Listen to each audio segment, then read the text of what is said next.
Let's say that a family, either the senior or maybe the kids or the loved ones, have decided that pursuing senior in-home care is something they want to do.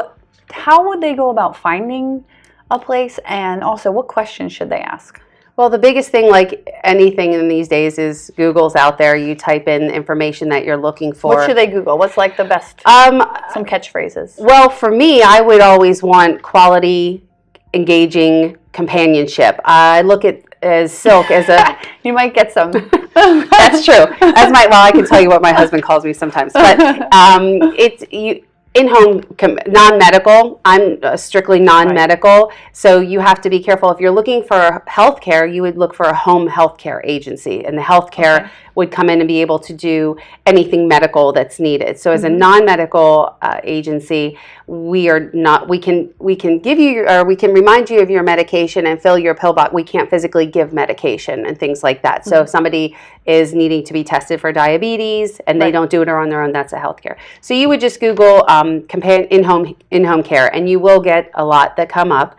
And one of the things, several of the things I would look for is that if you're going for an agency, that they're licensed, insured, and bonded. And licensed means that they had to go through the Department of Health, and every year you have to get relicensed. And so what do you have to do to become licensed?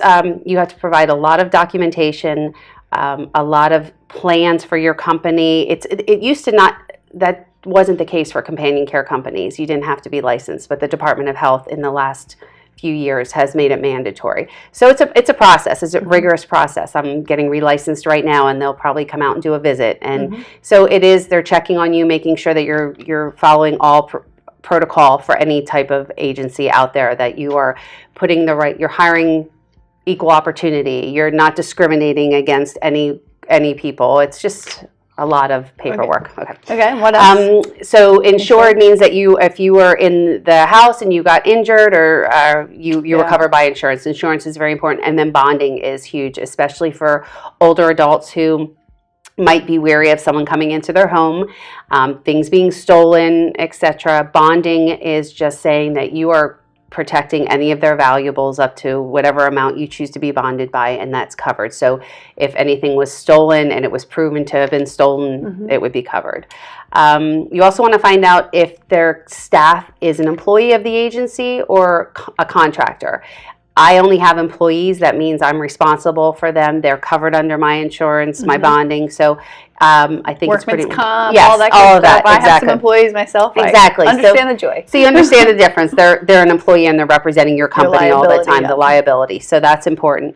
You want to make sure that the companion that's coming to the house is a good fit for the senior, which involves consultations, making sure that if I would do the consultations, but if I'm not the staff member that's actually doing the companionship, that they meet them, are comfortable.